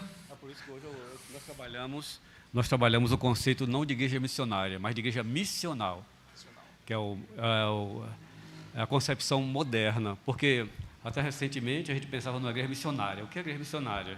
É a igreja que tem projeto de missões, que sustenta o missionário no campo, que ora por ele, que faz campanhas, como eu estou fazendo uma campanha de fraldas para o missionário da Lagoinhas. Né? Mas a igreja missional não, é aquela que se estrutura para fora das 4 paredes do templo, para ganhar a comunidade. É a igreja que vai, não apenas que manda. Esse é o conceito atual de missões, missional. Vamos mais uma vez orar pela vida dele, agradecer. Amém. Eu quero também saber dos irmãos que estão aqui hoje, membros do Aprisco, se tem alguém que não ceiou domingo e que está hoje aqui, gostaria de ceiar hoje. Tem alguém que está aqui? Dê um sinal com sua mão. Eu queria pedir a vocês que logo depois da oração, Lisan, se puder aí, ou Alain, não sei se Iveson está aí também, um de vocês pudesse conduzir os irmãos ali à biblioteca para ministrar a Santa Ceia para esses irmãos. Só os irmãos membros e congregados que não tomaram a ceia domingo e que estão aqui hoje gostariam de tomar a ceia, por favor. Vamos orar agradecendo a Deus? Pai, muito obrigado, Pai. Obrigado por essa oportunidade de estarmos aqui hoje e podermos ouvir um pouco da explanação do teu filho, que reúne por tantos anos dedicação ao estudo, ao escrever, ao meditar, ao produzir algum conhecimento a respeito da teologia, também a respeito da vida de comunidade, de igreja, como ele falou a respeito da questão da EBD e a sua importância, a questão do discipulado. Muito obrigado, Deus. Mas eu creio que também um dos ganhos que a gente teve hoje aqui é de poder olhar para ele e se inspirar para que a gente também possa ganhar esse mesmo apego, essa mesma diligência, essa mesma disciplina, dedicação também em buscar ampliar o nosso conhecimento sobre a Tua Palavra, de tantos e tantos conhecimentos que pode se ter nesse mundo, tanta coisa, tanto volume de informação, de coisa que tem surgido. Mas nada se compara, Senhor, à beleza da Tua Palavra. Nada se compara, Senhor, à beleza da Tua glória. Que esse seja o nosso alvo, que em tudo na nossa vida o Senhor possa ser glorificado, Senhor. Muito obrigado, Pai. Eu creio que o Senhor é glorificado nessa noite pela vida do Teu Filho, por aquilo que Ele tem se dedicado. Que o Senhor possa suprir a sua vida, todas as suas necessidades, que o Senhor possa dar a Ele cada dia mais graça, sabedoria, e que aquilo que o Senhor tem produzido através da vida dele, os frutos, possam alcançar a vida de muitos, Senhor, como já alcançaram, tem alcançado, alcançou hoje aqui a vida, as nossas vidas, possa continuar alcançando muitos ainda, para a honra e glória do Teu nome, Senhor, no nome de Jesus. Amém. Vamos render um aplauso ao Senhor pela vida do pastor Carlos Magno. Obrigado, mano. Alguém pode tirar uma foto nossa aqui? O celular está aí. Só para a gente. Eu queria chamar os alunos da escola também que estão aí para vir aqui para a gente tirar uma foto também.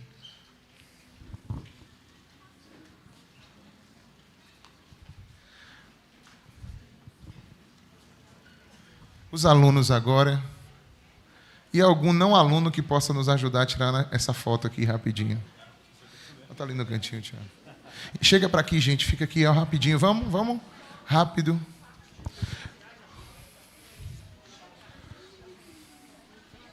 Junta mais, gente. Vamos. Isso. Tira essa... Aí, isso. Cuidado para não sair essa... Todo mundo. Aí. Vem, gente, rápido. Os alunos da escola.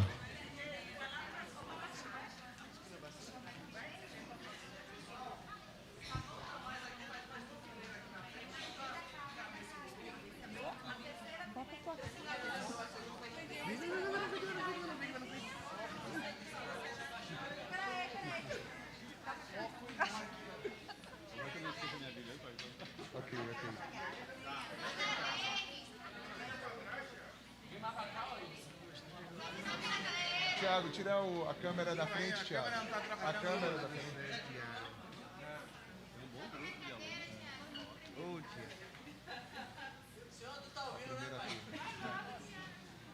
Fala mais alto, Tiago.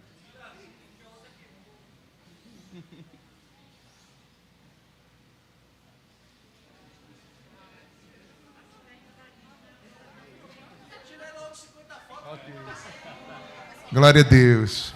Gente, por favor, nós vamos ficar de pé, nós que estamos aqui, vamos louvar o Senhor com cântico, vamos render ao Senhor as nossas ofertas agora. Os irmãos que vão ceiar, por favor, acompanhem ali. Quem é que vai ministrar a ceia?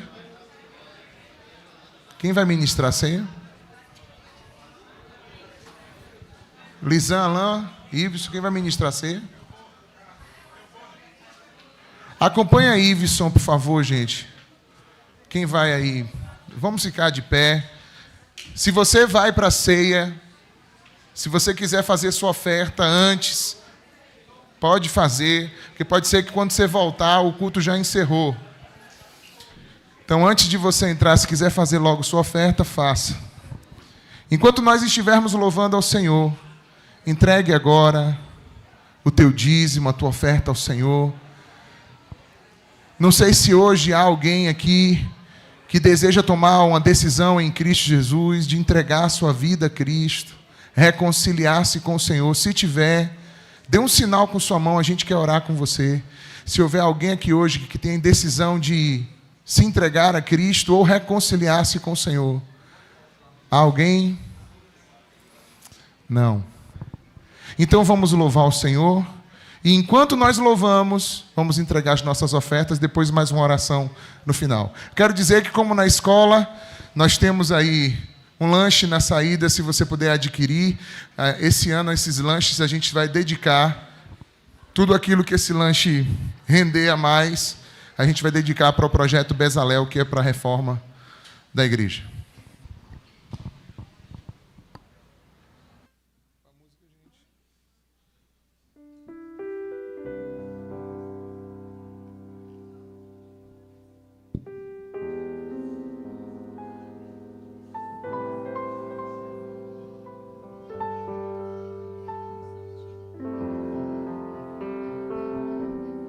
Aleluia. Alto.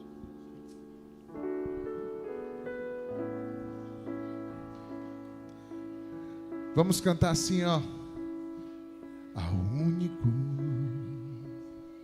que é digno.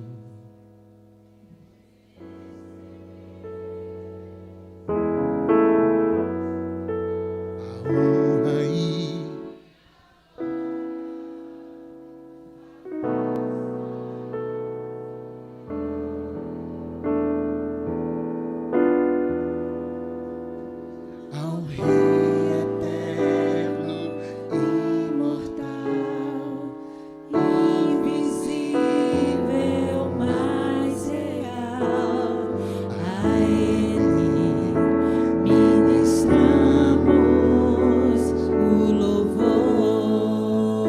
honra e ao único que é digno. Que é digno de receber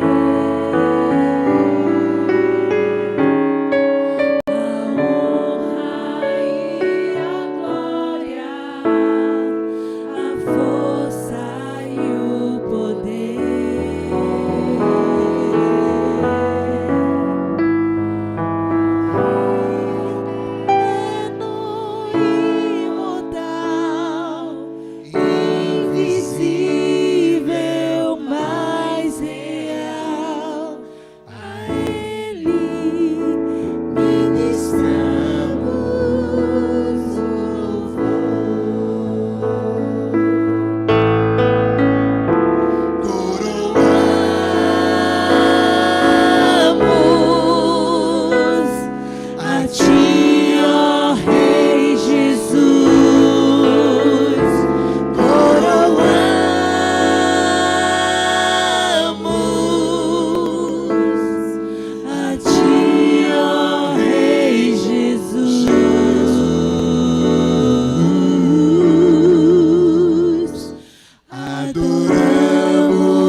Aleluia! Aleluia!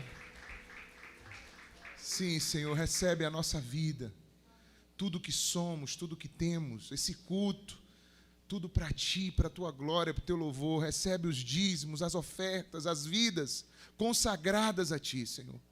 Pedimos a Tua bênção sobre cada pessoa que veio até aqui nessa noite. Que cada um seja, Senhor, inundado, não só da Tua palavra, mas do Teu Espírito que vivifica essa palavra em nossos corações. Que haja cura também nessa noite, que haja libertação nessa noite, que haja um tocar do Teu Espírito nos corações endurecidos, Senhor, para que haja conversão, para que haja transformação dentro, Pai. Aquebranta o coração a Ti, Senhor, com o poder do Teu Espírito Santo, com o poder da Tua palavra, pois não é a Tua palavra, Senhor, como aquele martelo que esmiuça a pedra, Senhor. Então, Pai, faz essa obra nos nossos corações e nos conduz a Ti a cada dia. Leva-nos em paz aos nossos lares, conduz-nos em Tua presença, em nome de Jesus. Amém. Amém. Eu quero somente dizer para vocês que quinta-feira agora estamos voltando com o nosso Café com Louvor. Então, quinta-feira, a gente vai ter o Café com Louvor, 7 horas. Cada um traz algo para juntar no café. A gente faz aquele mesão, toma café junto e a gente vai receber também o pessoal do grupo Dupla Honra, que vai louvar o Senhor junto com a gente aqui. Então, testemunhos, louvor, vai ser muito legal na quinta-feira. Tá certo, pessoal? Que Deus abençoe a vida de todos. E também dizer para vocês o seguinte, nós já estamos começando a coletar os nomes das pessoas que querem entrar na segunda turma da Escola Teológica Prisco. Essa turma segue, mas nós já estamos abrindo já pré-matrículas, pré-inscrições para a segunda turma. Se você tem interesse, fala com a gente para que a gente possa já colocar o seu nome lá e deixar. Pronto, agora sim. Pessoas que são membros cristãos, membros convertidos, membros de outras igrejas, nessa turma poderão participar. Eu estou falando porque essa primeira turma a gente decidiu fechar ela aqui, é uma turma experimental, inicial. A gente decidiu fechar ela só com alunos da própria igreja, mas essa nova turma está aberta para qualquer outra irmão de outras igrejas, podem participar. Vocês podem ajudar também divulgando em nome de Jesus. Quando vocês saírem, quem quiser cumprimentar aí. Eu poderia sortear logo os livros, não é? Gastou? Eu vou sortear 12 dos que ele me deu. Me dá aí. Eu separei aí um montinho, está aqui.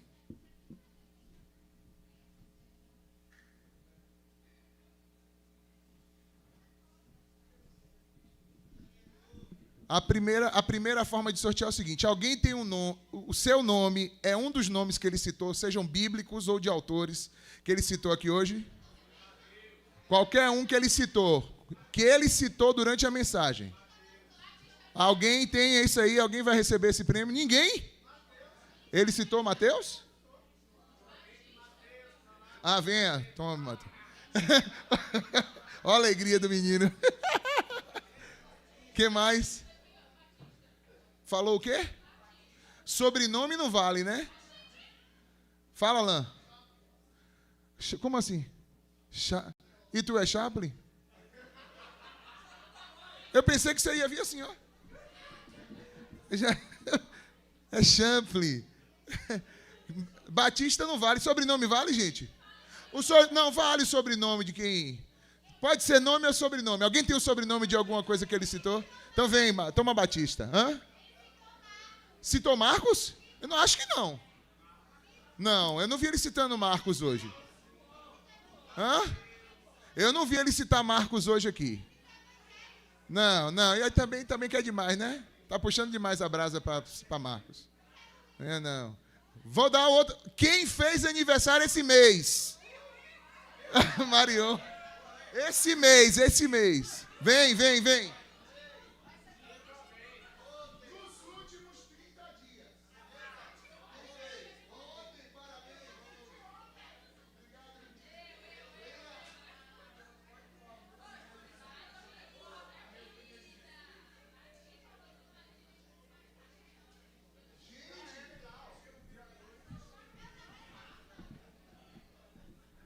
Ainda tem 5 aqui. Ainda tem 5. Vamos lá. Já deixei. Ó, tem 5 aqui. Como é que eu vou fazer agora? Hã? Não, eu vou fazer o seguinte. Quem abrir primeiro tem que ter Bíblia. Quem abrir primeiro na 111. Na 111. Quem abrir primeiro tem que me mostrar aqui na frente. Na 111. Não vale no celular.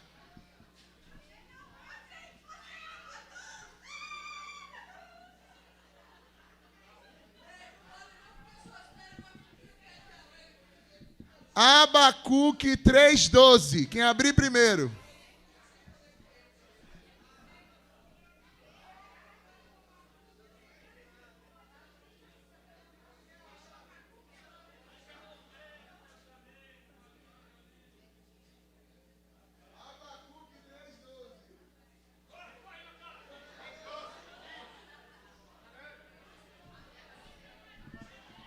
Abri no primeiro versículo de Sofonias.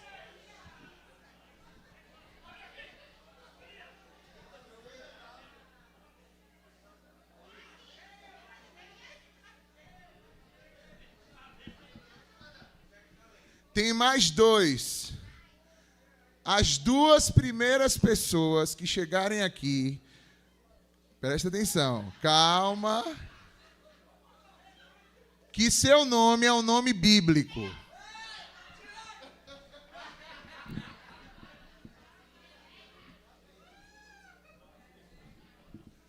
Rebeca e Tiago, estenda a mão de vocês, irmãos, aos céus, vamos orar. Senhor, recebe as nossas vidas, tudo o que somos, o que temos. Obrigado por tua presença aqui, obrigado pelo teu Espírito, pela tua palavra. Obrigado, Senhor, porque o Senhor Jesus deu a vida dele naquela cruz, e hoje nós fomos salvos, Senhor. Muito obrigado por isso, Senhor. Leva-nos em paz aos nossos lares, em nome de Jesus. Amém. Repita comigo que o amor de Deus, a graça do Senhor Jesus, a comunhão e as consolações do Espírito Santo. Coloca a mão no teu coração e diga, seja comigo. Toque em alguém perto de você e diga, com meu irmão do meu lado e com todo o povo de Deus sobre a face da terra, desde agora e para sempre, em nome de Jesus. Amém. Deus abençoe a todos. Não cessem dar um abraço nos teus irmãos. Não cessem acabar os lanches da cantina hoje. Acaba com tudo lá. Deus abençoe.